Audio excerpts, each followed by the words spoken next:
वही हमें आज भी एक बनाए हुए हैं और उसी ने राष्ट्र के लिए सशक्त ढांचा तैयार किया है। इसी कारण लोकतंत्र के सिद्धांत और व्यवहार आज जनता के स्वभाव का अभिन्न अंग है।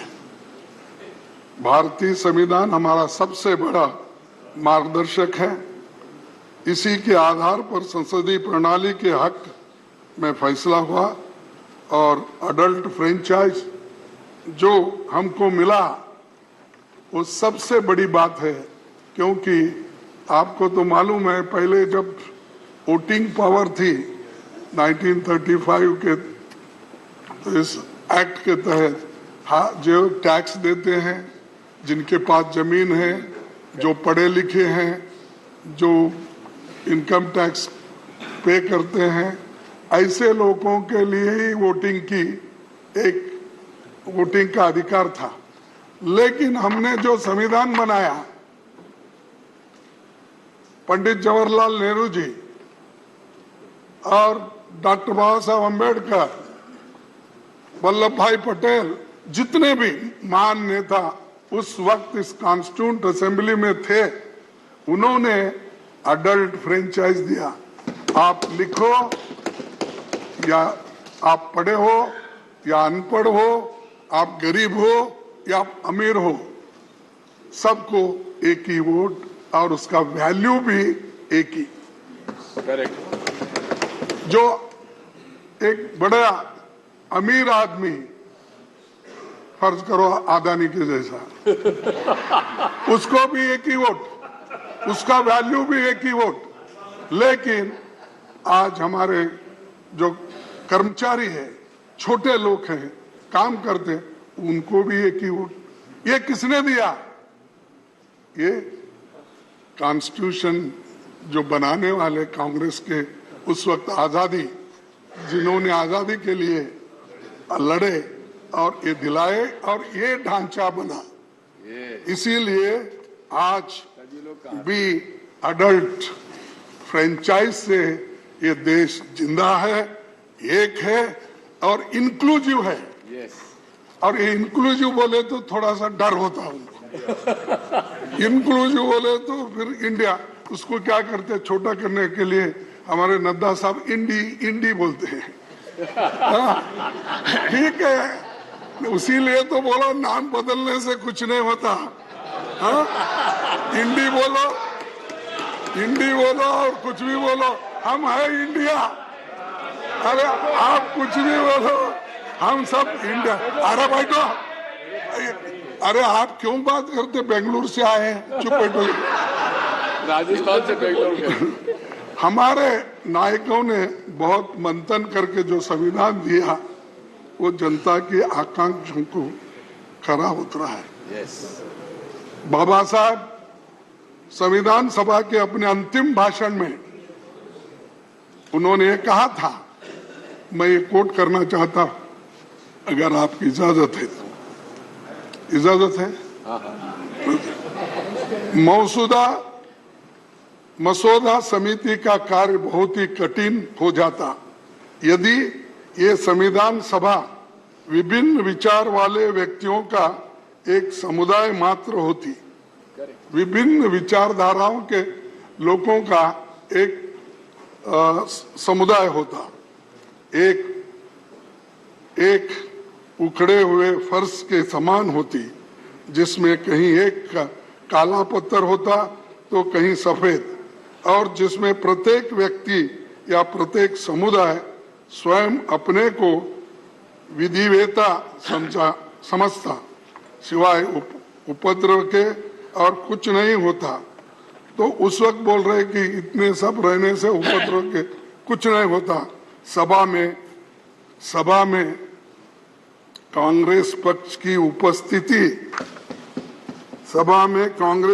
उपस्थिति ने इस उपद्रव की संभावना को पूर्णतः मिटा दिया और इसी के कारण कार्यवाहियों में व्यवस्था और अनुशासन दोनों बने।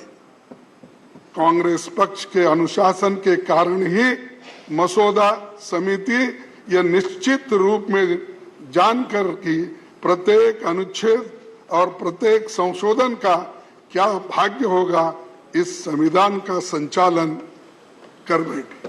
तो ये कांग्रेस के लिए बाबा साहब अम्बेडकर ने कहा है कैसा संविधान बना, क्योंकि उस वक्त इतने डिफरेंट लोग थे, इंटेलिजेंट लोग थे, और एक दूसरे से वो अगर लड़ते भी तो बाहर आकर एक होते थे। वो कभी किसी के ऊपर कुछ नुक्ताचीनी करके बैठते नहीं थे। सर, मैं और एक आपको बात बताना चाहता हूं कि ये बाबा साहब अम्बेडकर ने ड्राफ्टिंग यानी संविधान बनाने के लिए कितनी कोशिश की है, बहुत लोगों को मालूम नहीं। चूंकि ये कहते हैं ड्राफ्टिंग कमेटी चेयरमैन थे, वो क्या ये क्या, ऐसा बोलने वाले बहुत हैं, क्योंकि कोई व्यक्ति को हम नहीं चाहते। ये खासकर ये हमेशा ये दलितों की हालत होती है, तो जब उन्होंने इतना कष्ट करके रात दिन बैठ के जो संविधान उन्होंने बनाया, इसीलिए उसमें एक टीटी कृष्णमाचारी का एक कहावत अपना स्टेटमेंट है, मैं आपके सामने पढ़ के।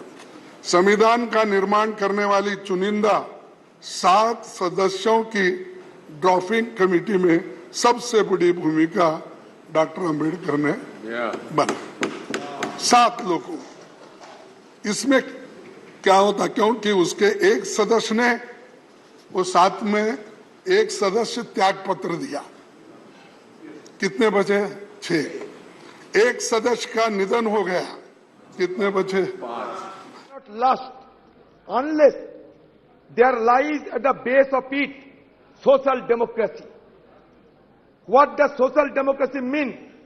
It means a way of life which recognizes liberty, equality and fraternity, which are not to be treated as a separate items in the Trinity. They form a union of Trinity in the sense that to divorce one from the other is to defeat the very purpose of democracy. Equality cannot be divorced from liberty. Liberty cannot be divorced from equality. And nor equality and liberty can be divorced from fraternity. Now we need the mantra of Baba Saheb Ambedkar, the mantra of Jawaharlal Nehru and other stalwarts who have made this parliamentary democracy glorious for us to be remembered again and again.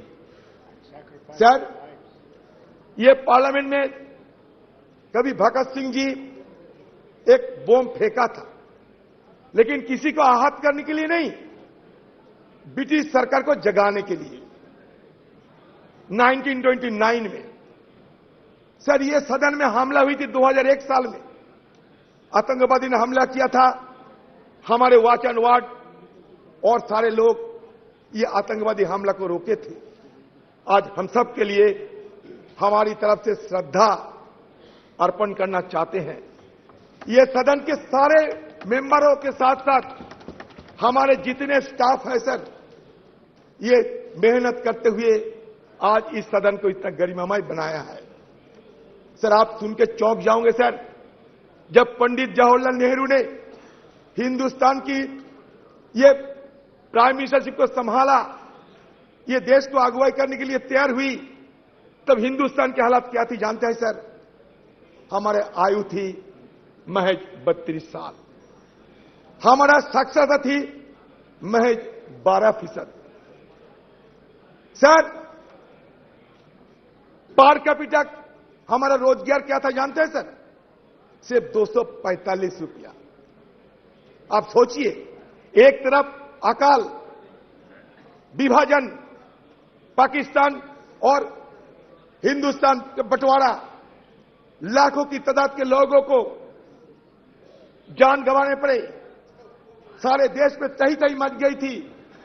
उसी कठिन हालात में जवाहरलाल नेहरू साहब को ये सरकार को संभालने पड़ी। और उस समय की हमारे आर्थिक हाल को भी अब देखिए कि रोजाना हमारी देश की हर व्यक्ति को रोजगार से 245 रुपया। सर, आज 14-15 साल तक ये देश की हर व्यक्ति की रोजगार बढ़ाया गया था 72,000 रुपया। अभी उससे और बड़ी होंगी। तो इसका मतलब किस जगह से उन्होंने शुरू किया था और किस जगह पहुंचे।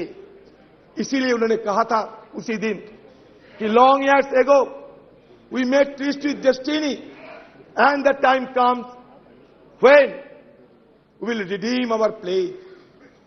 सिर्फ जवाहरलाल नेहरू नहीं, उस कॉन्स्टिट्यूएंट